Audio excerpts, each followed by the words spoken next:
नमस्कार दोस्तों, मैं हूं अर्पित और एक बार फिर से आपका स्वागत है। बस चंद महीनों बाद बिहार में विधानसभा चुनाव होने हैं और यहां पर बदलाव की हवा बहुत तेज चल रही है। दो विपरीत ध्रुव एक दूसरे के साथ आते नजर आ रहे हैं। आप देख सकते हैं कि चिराग पासवान और प्रशांत किशोर के बीच खिचड़ी पक रही है और ऐसे अनुमान लगाए जा रहे हैं कि आगामी विधानसभा चुनाव में ये दोनों ही दल गठबंधन कर सकते हैं। आप देखिए हिंदुस्तान की ये खबर, जब बाकायदा इस बारे में प्रशांत किशोर से पूछा गया कि वो चिराग पासवान पर इतने नर्म क्यों हैं, इतने सॉफ्ट क्यों हैं, जबकि नीतीश कुमार और तेजस्वी यादव जो कि मुख्यमंत्री हैं और नेता प्रतिपक्ष हैं, दोनों की आलोचना करते रहते हैं। ऐसे में आप देख सकते हैं कि नीतीश तेजस्वी पर तल्ख और चिराग पासवान पर सॉफ्ट क्यों हैं प्रशांत किशोर।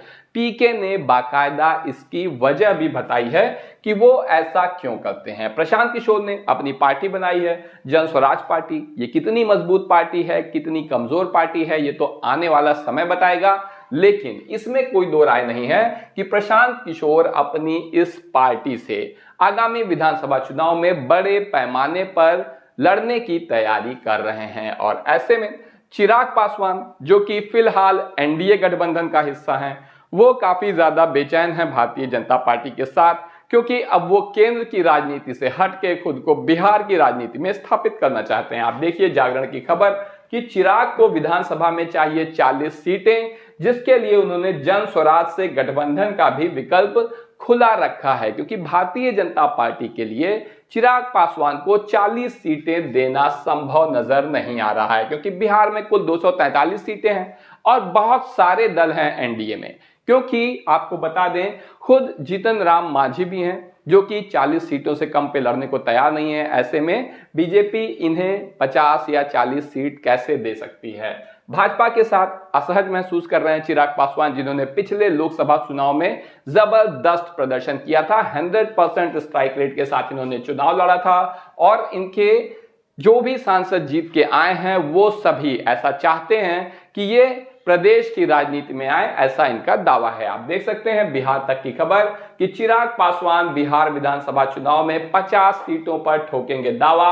आगे और बढ़ सकती है डिमांड। तो निश्चित रूप से चिराग पासवान काफी महत्वाकांक्षा को अपनी बढ़ाते जा रहे हैं। चिराग पासवान क्या एनडीए से नाराज चल रहे हैं? चिराग पासवान का एनडीए गठबंधन से मोह भंग हो चुका है? ये सारे सवाल इन दिनों सुर्खियों में बने हुए हैं। ऐसे में हम पार्टी जिसके नेता हैं जीतन राम मांझी, उन्होंने ऐलान कर दिया है कि अगला सीएम उनकी पार्टी से होगा, यानी हम पार्टी से होगा। इसके अलावा उन्होंने 40 सीटें भी मांग ली हैं। तो ऐसे में भारतीय जनता पार्टी की मुश्किलें काफी ज्यादा बढ़ जा रही हैं, क्योंकि उसका गठबंधन इतनी सारी सीटें सहयोगी दलों को देने की स्थिति में है नहीं।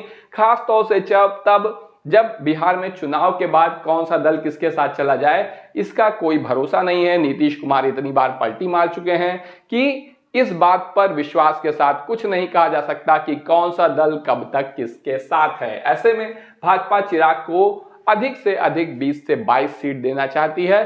सूत्रों के हवाले से यह खबर निकलकर सामने आई और जैसे ही यह खबर सामने आई, चिराग पासवान की तरफ से उनके जीजा अरुण भारती जो कि सांसद भी हैं, ताबड़तोड़ बैटिंग करने उतर गए। उन्होंने कहा कि हमारी पार्टी के बहुत से सांसद और नेता ये चाहते हैं कि चिराग पासवान को बिहार में बड़ी जिम्मेदारी दी जाए, दिल्ली से वो हटना चाहते हैं। आप देखिए खबर है हिंदुस्तान की कि सांसदी छोड़ विधायकी लड़ेंगे चिराग पासवान। क्या बोले जीजा अरुण भारती? तो अरुण भारती ने जो इशारा किया, आगे चल के चिराग पासवान भी वही कहते नजर आए। आप देख सकते हैं न्यूज 18 की खबर कि मैं केंद्र में नहीं रहना चाहता, मेरा प्रदेश मुझे बुला रहा है। क्या चिराग पासवान बिहार विधानसभा चुनाव में बड़ी भूमिका का संकेत दे रहे हैं? तो निश्चित रूप से अब चिराग पासवान बिहार में एक बड़ी भूमिका निभाना चाहते हैं और उनके इस बयान से न केवल नीतीश कुमार बल्कि भारतीय जनता पार्टी के होश भी उड़े हुए हैं। ऐसे में चिराग पासवान और प्रशांत किशोर, जिनके बारे में कहा जा रहा है कि ये आने वाले समय में साथ आ सकते हैं, इनके लिए ये निश्चित रूप से एक अवसर भी होगा और ये बहुत बड़ी मुसीबत भी हो सकती है। क्योंकि आप देखिए यहाँ पर जिस तरीके से प्रशांत किशोर ने स्पष्ट भी किया, कारण भी बताया कि वो क्यों आलोचना नहीं करते हैं चिराग पासवान की, जबकि नीतीश कुमार जो सरकार में है, तेजस्वी जो कि अपोजिशन में है, दोनों पर समान रूप से हमलावर हैं। इसके पीछे वजह बिल्कुल स्पष्ट है कि चिराग और प्रशांत दोनों ही युवाओं की राजनीति करते हैं, दोनों ही बदलाव की राजनीति करते हैं। बिहार के ये दोनों युवा चेहरे हैं। अगर दोनों युवा चेहरे साथ आते हैं तो इनका गठबंधन एनडीए के साथ साथ कांग्रेस और राष्ट्रीय जनता दल के लिए भी मुसीबतें खड़ी कर सकता है, क्योंकि आपको बता दें कि चिराग पासवान पासवान समाज से आते हैं, जिसकी जनसंख्या बिहार में लगभग 5% है। तो वहीं प्रशांत किशोर सवर्ण समाज से आते हैं, और जो लोग भारतीय जनता पार्टी की कार्यशैली और नीतियों से निराश हैं, वो प्रशांत किशोर के साथ बड़ी संख्या में जा सकते हैं, ऐसी उम्मीद जताई जा रही है। तो निश्चित रूप से इनके साथ आने का नुकसान दोनों ही पक्ष को, यानी एनडीए को भी और इंडिया गठबंधन को भी समान रूप से हो सकता है। दैनिक जागरण की खबर देखिए कि चिराग को विधानसभा में 40 सीटें चाहिए, भाजपा किसी भी कीमत पर इसे दे नहीं पाएगी। ऐसे में जनस्वराज के साथ गठबंधन करना एक अच्छा विकल्प हो सकता है। एक बात और जो अब शीशे की तरह साफ हो चुकी है वो ये है कि बिहार में जाति और वोटों का समीकरण आने वाले समय में ध्वस्त हो सकता है। आपकी इस मामले में जो भी राय हो कमेंट करके बताएं। वीडियो को लाइक करिए, चैनल को सब्सक्राइब करिए और अपने दोस्तों के साथ शेयर करना ना भूलिए। धन्यवाद।